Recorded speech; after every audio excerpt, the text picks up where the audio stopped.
नमस्कार बच्चों, आज आप एक नया अध्याय पढ़ने जा रहे हैं जिसका नाम है अनेक शब्दों के लिए एक शब्द। जैसे कि इसके नाम से ही आपको पता चल रहा है कि यहाँ पर बात किसकी हो रही है, अनेक शब्दों के लिए एक शब्द की, है ना। कि यानी जहाँ पर अनेक शब्द होंगे, एक से अधिक शब्द होंगे, दो से अधिक शब्द होंगे, उसके स्थान पर हम एक ही शब्द का प्रयोग करेंगे। जैसे यहाँ पर चित्र में आप देख रहे हैं कि एक व्यक्ति कढ़ाई में कुछ बना रहा है। उदाहरण के तौर पर समझ लीजिए कि हम क्या पढ़ने जा रहे हैं और क्यों पढ़ने जा रहे हैं, उसके बाद हम पाठ शुरू करते हैं। उदाहरण के तौर पर आप यहाँ पर देखिए कि एक जो है व्यक्ति, मोटा व्यक्ति कढ़ाई में कुछ बना रहा है। तो उसको आप अगर देखेंगे तो कहेंगे कि ये खाना बनाने वाला है। और अगर हम इसी के स्थान पर कह दें कि यह व्यक्ति हलवाई है, तो उसका भी अर्थ एक ही होगा, यानी हलवाई मतलब खाना बनाने वाला। इसी तरह से ये व्यक्ति गाजर और वो खा रहा है, तो इसको हम कह सकते हैं कि ये जो है शाकाहारी है ना। तो आज आपका जो पाठ है उसका नाम है अनेक शब्दों के लिए एक शब्द। इसका बहुत अधिक महत्व है। इसकी सहायता से हम अपनी लेखनी को और सुंदर और आकर्षक बनाते हैं और ज़्यादा रुचिकर बनाते हैं और कम शब्दों में ज़्यादा अर्थ लिख सकते हैं, ज़्यादा अर्थ लोगों को समझा सकते हैं। ठीक है, तो चलिए पाठ को शुरू करते हैं और मैं शिखा सिंह इसको प्रस्तुत करूँगी। अनेक शब्दों के लिए एक शब्द, यानी हम कुछ शब्दों का प्रयोग अनेक शब्दों के स्थान पर कर सकते हैं। चित्रों के नीचे दिए वाक्यांशों को पढ़िए। वाक्यांश यानी वाक्य का अंश। खेती करने वाला किसान, खेती करने वाला किसान। जहाँ इलाज के लिए जाते हैं वो क्या है, अस्पताल। शिक्षा देने वाला क्या है, शिक्षक है। और जो मूर्ति बनाता है वो क्या है, मूर्तिकार है। अनेक शब्दों के लिए एक शब्द का प्रयोग किया जाता है इसी प्रकार से, यानी कि शिक्षा देने वाला, ये ना लिखकर अगर हम शिक्षक लिख रहे हैं या ये ना बोलकर अगर हम शिक्षक बोल रहे हैं तो उसका भी अर्थ वही होगा। और इसको सरल और प्रभावशाली बनाने के लिए, यानी अनेक शब्दों के लिए एक शब्द का प्रयोग किया जाता है और इसको सरल और प्रभावशाली बनाने के लिए अनेक शब्दों के लिए एक शब्द का प्रयोग किया जाता है कि इसको वाक्य को और अधिक प्रभावशाली बनाने के लिए और अधिक आकर्षक बनाने के लिए और अधिक प्रभावशाली बनाने के लिए अनेक शब्दों के लिए एक शब्द का प्रयोग किया जाता है। तो याद क्या रखना है हमें, जो शब्द अनेक शब्दों के स्थान पर प्रयोग किए जाते हैं उन्हें अनेक शब्दों के लिए एक शब्द कहते हैं। जो भी शब्द अनेक शब्दों के स्थान पर प्रयोग किए जाते हैं, जैसे खेती करने वाला, जैसे शिक्षा देने वाला, जैसे जो मूर्ति बनाता है, जहाँ इलाज के लिए जाते हैं, तो ये इन अनेक शब्दों के लिए ये सारे किसान, शिक्षक, अस्पताल, मूर्तिकार, ये जो शब्द आए हैं इन्हीं को आप कहते हैं अनेक शब्दों के लिए एक शब्द। ठीक है, इसी प्रकार से कुछ और उदाहरण देखिए। चित्र के माध्यम से आपको और ज़्यादा जल्दी समझ में आएगा। जैसे यहाँ पर आप देख सकते हैं कि ये जो है क्या कर रहा है, खेती करने के लिए जा रहा है, ट्रैक्टर लेकर जा रहा है ना। तो ये क्या है, कौन है, किसान है। कौन है, किसान है। तो खेती करने वाला क्या हुआ, किसान है। भारत में रहे, यहाँ पर आपको एक भारतीय नारी दिख रही है जो तुलसी की पूजा कर रही हैं, है ना। तो जो है भारत में रहने वाला क्या होगा, भारतीय होगा। भारत में रहने वाला भारतीय, है ना। इसी तरह से और देखते हैं। अब यहाँ पर देखिए आप, चित्र बनाने वाला क्या होगा, चित्रकार। चित्र बनाने वाला चित्रकार। और साथ पढ़ने वाला कौन होगा, सहपाठी।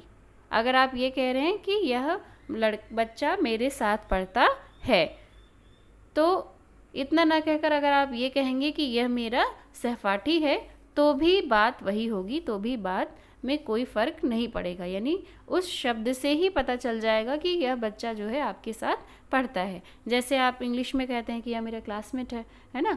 तो उसी तरह से आप हिंदी में कहते हैं, उसी का हिंदी क्या है, सहपाठी है। यानी सह मीन्स साथ, पाठी मीन्स पढ़ने वाला, है ना। तो साथ पढ़ने वाला, ठीक है।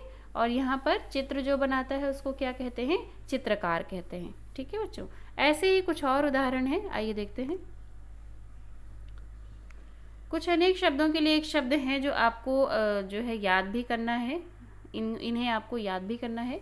साथ में पढ़ने वाला सहपाठी, जो परिश्रम करता है परिश्रमी, जो कभी न मरे अमर, जो कभी न मरे अमर, जिसमें कम बल हो निर्बल, जो मांस खाता है मांसाहारी, जो लालच करता है लालची, जो चित्र बनाता है चित्रकार, जो नीचे लिखा हुआ है निम्नलिखित, जैसा कि आपको मैं भेजती हूँ वर्कशीट में असाइनमेंट्स में कि निम्नलिखित प्रश्नों के उत्तर लिखिए, यानी जो नीचे लिखे हुए प्रश्न उसके उत्तर आपको लिखने हैं। जो बोल ना सकता हो मूक या गूंगा, जिसके हृदय में दया हो दयालु, जो मिठाई बनाता हो वो क्या होता है हलवाई, जो किसी से डरता ना हो वो कैसा होता है निडर, जो डरता हो वो कैसा होगा डरपोक, वर्ष में एक बार होने वाला वार्षिक, शहर में रहने वाला क्या होगा, कहते हैं बहुत शहरी बाबू बने हो, है ना, शहर में रहने वाला क्या होगा शहरी, जो दूसरे देश का हो वो होगा विदेशी, जहाँ हम पढ़ने जाते हैं वो आपकी क्या होगी पाठशाला, विद्या प्राप्त करने वाला विद्यार्थी, भारत में रहने वाला कैसा होगा भारतीय, जो दूसरों की भलाई करे परोपकारी, जिसके माता पिता ना हो अनाथ, जिसका मूल्य बहुत अधिक हो बहुमूल्य, जो लोहे का काम करता है लुहार, साग सब्जी खाने वाला शाकाहारी, गांव में रहने वाला क्या होगा ग्रामीण, है ना, गांव में रहने वाला ग्रामीण। तो इस तरह से हमने देखा कि जो भी आपके अनेक शब्द होते हैं उनके कुछ ना कुछ एक शब्द होते हैं, है ना, और इन्हीं के माध्यम से हम आसानी से अपनी बात कह सकते हैं, आसानी से अपनी बात किसी को समझा सकते हैं, आसानी से अपनी बात लिख सकते हैं, और इससे अनेक शब्दों के लिए एक शब्द का प्रयोग करने के बाद हमारी जो भाषा है वो और ज़्यादा प्रभावशाली हो जाती है ना। तो आज बच्चों हमने क्या सीखा है, क्या सीखा है हमने, आज हमने सीखा है अनेक शब्दों के लिए एक शब्द, अनेक शब्दों के लिए एक शब्द हमने सीखा है, जिसमें ये आपका विद्यालय है, यहाँ पर शाकाहारी व्यक्ति है ना, और यहाँ पर हमने सीखा कि जो शब्द अनेक शब्दों के स्थान पर प्रयोग किए जाते हैं उन्हें अनेक शब्दों के लिए एक शब्द कहते हैं, ठीक है। जैसे कि खेती करने वाला किसान, शिक्षा देने वाला शिक्षक, मूर्ति जो बनाता है वो मूर्तिकार, जो इलाज जहाँ पर हम इलाज के लिए जाते हैं वो अस्पताल। इस तरह से बहुत सारे शब्दों के अनेक शब्दों के हमने एक शब्द आज देखे हैं, ठीक है। इसकी जो परिभाषा होगी इसको आप इस तरह से लिख सकते हैं साधारण भाषा में, सरल भाषा में, कि जो शब्द अनेक शब्दों के स्थान पर प्रयोग किए जाते हैं उन्हें अनेक शब्दों के लिए एक शब्द कहते हैं, ठीक है। और इसमें हमने एक ये देखा था उदाहरण कि जो खेती करता है वो है किसान, और जो भारत में रहता है वो कौन है भारतीय, ठीक है। और उसी तरह से चित्र बनाने वाला कौन है चित्रकार, और साथ पढ़ने वाला सहपाठी, ठीक है, जो आपके साथ पढ़ता है वो क्या है सहपाठी, और जो चित्र बनाता है वो क्या है चित्रकार। उसी के साथ ही हमने बहुत सारे 25 हमने यहाँ पर अनेक शब्दों के लिए एक शब्द देखे हैं, इसको आपको याद करना है, और इसमें से 10 आपको 1 से लेकर 10 तक आपको अपनी फेयर नोटबुक में लिखना है, 1 से लेकर 15 तक लिख लीजिए, 1 से लेकर 15 तक आप परिभाषा के साथ अपनी नोटबुक में लिखेंगे, ठीक है। फेयर नोटबुक में आप इसको लिखेंगे इस काम को।